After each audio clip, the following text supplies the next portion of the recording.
Rebellious Studio presents the Mind Body Podcast with your host, Maria Angelova.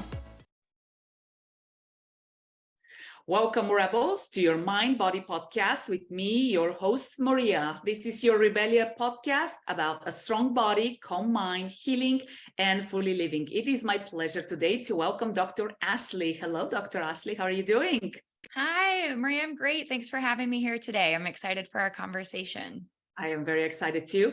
Dr. Ashley and I met through Authority Magazine, and Dr. Ashley gave me a fabulous interview about vulnerability.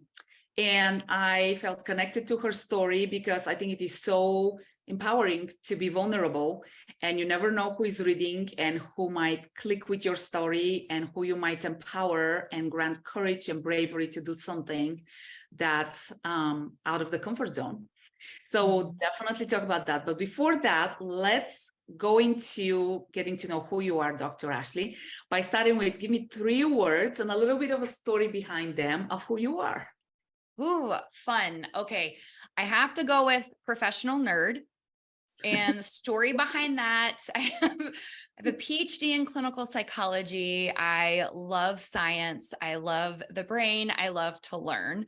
So definitely a professional nerd. I would say, open. And that's a character strength that I really value and one that I cultivate. And the story behind that and something that I love to share, because really I want to talk other people into joining me in this practice, is I like to try new things. And so I make it a rule in my life to do at least one new thing a week. And I've been doing this for 7 years now. So it's fantastic.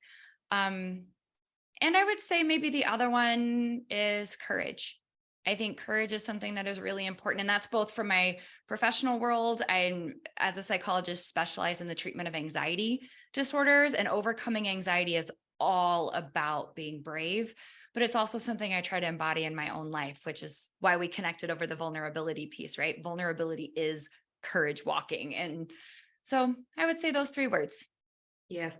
So I do have to say, I totally relate to the professional nerd. Mm-hmm. I do have to tell you, speaking of vulnerability, it's something that kids called me a nerd when I was in school. And that was something that I avoided because I did not want to be the nerd until I fully, at the age of, in my 40s, fully embraced being a nerd and embrace the curiosity that comes with it.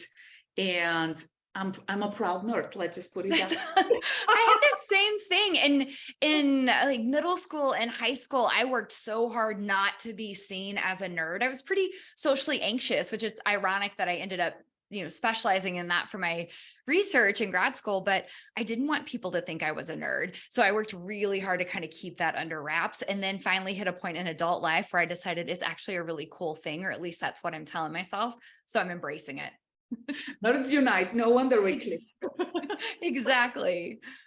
All right, let's talk about the new things, a new thing every week. That's fantastic. I personally have learned to thrive of uncomfortable and new. And when I feel that fear inside me, I'm like, oh, that's a good thing. Let's go after it because it feels uncomfortable. So tell us about your practice. What is a new thing like? What Absolutely. are some things? Well, I love that you've noticed that, right? And you're trying to recode, if I feel anxious or uncomfortable, that's a sign to do it, not to back off. And that's in my practice, right? Where I'm helping people overcome anxiety. That's so much of what it is learning to understand, yes, you feel anxious, but you're not actually in danger. It just means you're stepping out of your comfort zone. And that's a good thing. So if you want to have a bigger comfort zone, we have to stretch it, right? It's like if you want to be able to do the splits with your body, you have to stretch until you can get there. So for me, the new experience thing, really, it happened on a whim. I was, I don't know, maybe 36, and I'm laying in bed and I pull the covers up over my head and I see these little sparks, and it was like tiny little fireworks. And I realized, 1, that was really cool. And 2, I didn't know static electricity made actual sparks. And then I had this thought, how am I 36 and I didn't know this was a thing? What else do I not know? So I made it my New Year's resolution that year. I'll do something new every week. And then it was just been such a tremendous practice. I mean, from 1, it's entertaining. If people are like, tell me something funny or interesting or awkward you've done, I have all kinds of stories. But the other thing is it's expanded my comfort zone so much. It's made me so comfortable with awkward or with failure or with uncertainty, like not knowing what's going to happen and how it's going to go. And with all of that means that there's resilience there. It's a lot easier to kind of go with the flow and handle life when it comes up, which, one, it's interesting and it makes me happy. And that's why I think it's a great thing to do. But there's all of these other benefits on that resilience, that thriving, that dealing with uncertainty side, that's why I push it onto other people. It's so reflective of life, Mm-hmm. right? Exactly. I was on the mat yesterday with a client, and she was getting frustrated. She could not do an exercise. And she kept wanting to do it over and over. And I was like, you realize you're not going to do this today, right? She said, oh, I'm getting frustrated with myself. I said, let's pause and talk. And I said, so what your body is telling you, it cannot sustain the range of motion you're trying to do, and you're frustrated with it. I said, what if you decided to listen to your body, reduce the range of motion, strengthen your body, and then allow it with time to increase the range of motion? That, And I said, it's kind of like in life. Sometimes you got to take those baby steps. Exactly. Right? To stretch, like you said, stretch your comfort zone to be like, let's see how scary it is out there. Yeah. And then, like, oh, that's not so bad. I can stretch a little bit more versus go too far and then pop a muscle. Well, exactly. But then there's also this piece that you're getting to as well about accepting things as they are, right? Not how they should be or how we want them to be, but really being able to say, I mean, as cliche as it is, it is what it is. And then kind of like starting there, and then what can I do now? And that's very different than having these like rigid expectations. Life should be this way. I should be this way. And then getting really stuck when it isn't. It's cliche, but I think going to the topic of anxiety, I used to be somebody who dealt with a lot of anxiety and panic attacks and stress. And part of it is, this should be like this. There was no acceptance. It was like, it has to be this way. And I do have to credit entrepreneurship, because it taught me, well, yes, you want to go there, but let's go there. And in the beginning, it used to be very stressful because things didn't go the way that I wanted them to go. And acceptance is so powerful. It really is. I think that's one of the biggest, most important skills for people to build under what I would call psychological strength. And acceptance, it's something I work a lot with, patients and with clients, and in speaking things, it's this idea, because a lot of times when people hear acceptance, what they hear is resignation or defeat. Like, I should just resign myself to things sucking or being bad or whatever. And it's not. What acceptance is, it's being crystal clear on how things actually are, not how we want them to be, not how our mind is kind of twisting and telling us they are, but really tuning in of how is it actually right now? And then it's getting super clear on what I can and can't control, right? Like, I can't control a lot of things, but I can control how I react to them, or if I fight them or embrace them. And that's, I think, so important. Yes. And to what you just stated, it's making me also think of words such as surrender. Some people, I tell people surrender doesn't mean kick your feet up on the couch and surrender on the couch, right? Right. It's not giving up. It's not giving up. And it's also another important one, forgiveness. Because sometimes forgiveness, it doesn't mean you're condoning what happened. It just means you are letting go of that luggage you're chugging along. That's exactly how I explain it to people too. It's not saying like what I agree with what they did or I'm okay with what they did. It's I'm choosing to let go of the hurt, the anger, the whatever, so I can move on. Yes, so important. Yeah, exactly. And speaking of the brain, you just did something great and out of your comfort zone. Let's talk about that. I did. I like to live by well, obviously I want to have new experiences, but I also like to set big, lofty goals. And finally got to cross one off my list, which was giving a TEDx talk. And thank you. I'm a big fan of high fives and celebrating wins, but I mean, full disclosure, this one was an exercise in persistence, because I probably applied and got, 8 or 9 rejections, no's, or I got ghosted before I finally got a yes. And so in October, I got to take the stage and give this talk that was, "Is Your Brain Deceiving You?" And it just came out on YouTube 3 days ago. So Is your brain deceiving you? Is it? yes. Spoiler alert. Yes, it is. Okay, you have to watch the video so you can figure out what the brain is doing. Yes. Yeah. But I think that's something that's really important to know, is so much of the time we run around and people just sort of trust what they think, right? They trust their perception and kind of their idea of reality, without understanding that your brain is busy taking in all of this information, and it's got to sort through so much so fast that it takes shortcuts. And then the stories that it tells you may or may not be true. They may or may not be helpful. And there's a lot of different ways to look at it. But if you don't know that, you're just running around kind of being influenced and really bossed around by this thing, this like this biological computer that's wired to the negative. It's wired to be negative and keep you safe, to keep you in your comfort zone. Yeah. And so I like to really help people understand that, and to recognize how their own brain is holding them back or influencing them, and how to break free from it. In the talk, I shared my own story of dealing with vision loss. I have a really rare vision impairment that makes me legally blind. And that has been quite the journey of acceptance, kind of learning to be okay with where my sight is. I can't change it. I can't fix it. And I don't know how bad it's going to get. But I also didn't want to be miserable and scared my whole life. So I figured out what to do to kind of say, well, it is what it is, but I want to live a big, bold life despite that. And so that's my plug for my talk. Go watch it. It's on YouTube. So you talked about disability, and you talked Mhm. about accepting disability. What do you Mhm. tell to somebody who is dealing with a disability and they're just not okay with it? Yeah. There's so many emotions that can go with it. You could be Yeah. angry, you could be upset, you could be ashamed, you could be, what do you tell to somebody? How can they let go? What's your advice? What's your personal firsthand advice to somebody? Yeah.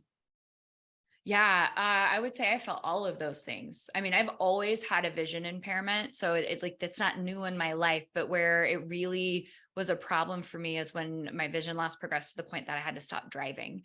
And for me, that was a huge change. And I was scared and I was sad. There was a lot of shame, honestly, a lot of shame I didn't even realize that I was carrying until I got into Brene Brown's work and read some of her books. And I was like, oh, that's what this is. But my advice, I kind of, there's two pieces. One, I like to tell the story of, I was playing poker once. I'm not a poker player. And I was playing poker and I got dealt a 2 and a 7, which is apparently like the worst hand in poker, but I didn't know that. So I just bet and I won. And then my friend, who was the poker shark, kind of flipped and he's like, what are you doing? Everybody knows you're supposed to fold with that hand. And I said, well, I didn't, right? Like I played the cards I was dealt and I played them well. And with that, like we don't get to pick the cards we're dealt in life. I got the disability card. I would rather have pocket aces. I would rather have anything other than this, but it's what I've got. So if we go back to that, what can I control and can I not? I can't change the cards. I can change how I play them. And the other phrase that I love to use, and my patients will roll their eyes at this one because they've all heard it, is just because life gives you a cactus doesn't mean you have to sit on it. And we do a lot of sitting on the cactus by ruminating in our head, chewing on the negative thoughts, by listening to the fear and the negativity. And for me, it was all of the, you can't be independent. You can't be successful. No one's going to want you if they know this about you. And I had to really work to challenge that. And it wasn't just positive talk. It was a lot of baby steps of me saying, well, let me test that out and see, can I be successful? I went into entrepreneurship too. Scary, but exciting, right? And you learn. And as you step out of your comfort zone, you face your fears and you realize they're not founded. And you learn you can trust yourself. So it really builds your sense of strength and courage. And so that's my advice is, yeah, okay, you don't like what's happened to you. I get it, but you can sit on the cactus or not. That's up to you. You know, I was just telling somebody yesterday, we have unconscious choices and conscious choices, but both of them are choices. And sometimes things like disability, or, you know, I call them urgency, points of urgency, you know, it could be peace, it could be pain, it could be loss of a job or a loved one, create that awareness and urgency within us to seek why, right? But on the way, they bring along the way of healing, they help us uncover what life is really all about. Yeah. And I love that you brought trust. Another client just yesterday, talking to him, and I said, how would life be if you trusted yourself? Right. And his first reaction was amazing. Yeah. And yet you don't trust yourself, right? Yeah. Yeah. We listen to those little voices in our head, right? The doubt, which is, it's all fear, it's all anxiety. But I think that trust is awesome. And it's not just trust that you'll make the right decisions or do the right thing, but it's also trust that if something bad happens, you'll be able to handle it. I think so many people, like, I mean, if we stick with entrepreneurship, that's you're basically going off the beaten path, right? Like you're kind of like in the woods bushwhacking. You've no idea which way it's going to go, and you might make the wrong choice. But there's also this trust in knowing I can handle whatever happens, and I can handle whatever happens inside, right? Like I can handle feeling uncomfortable or vulnerable, and that's that courage piece. So I think trust is huge. And I think entrepreneurship is really what pushed me onto that growth path as well. You know, I had all the education, all the honors, all of the corporate experience, and I thought I got this. And then entrepreneurship thought, let's test that out. Yeah. Like, oh, okay, I get that. And speaking of trust, another thought that pops to mind is sometimes we trust into what we know, but there is so much that we don't know. And that was, for me personally, tell me if you relate, I was shocked. How can a 40-year-old woman know herself so little and know so little about what's going on, being conscious about what's going on in that, background voice that's running on auto repeat. Yeah. And realizing I have a choice of background noise that's running.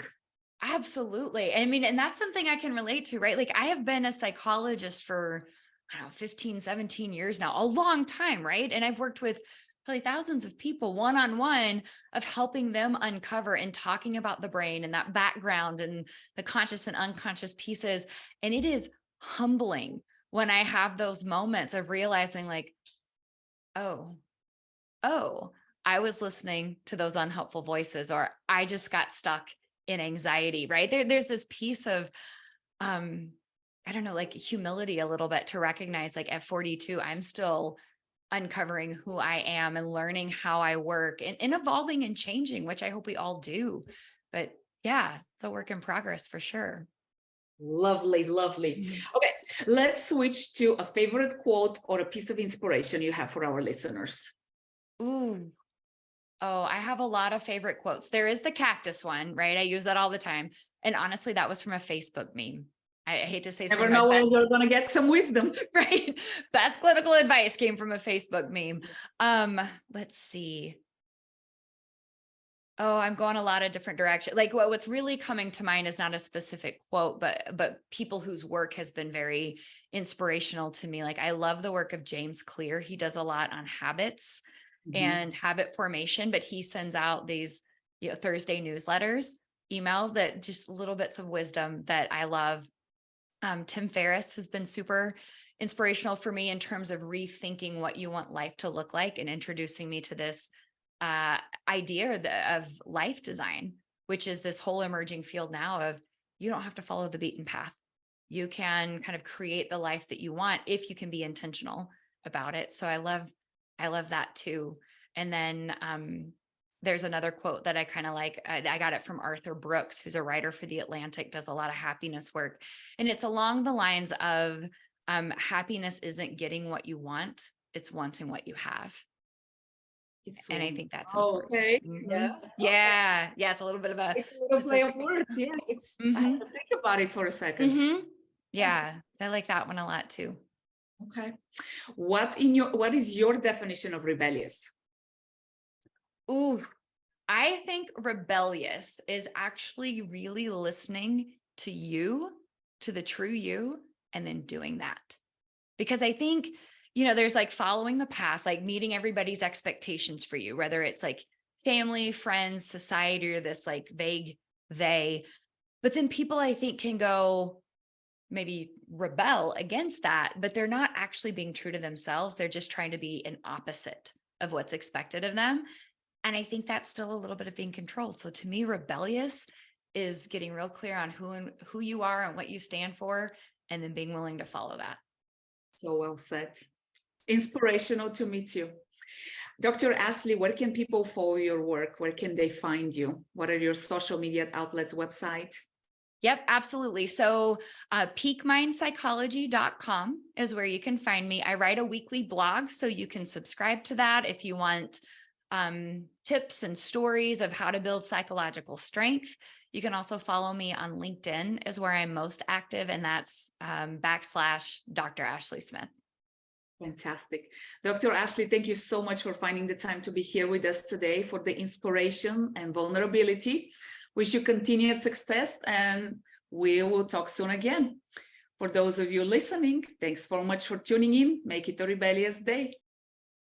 Can't get enough of those rebellious conversations? Do make sure you subscribe, like, and share with your friends.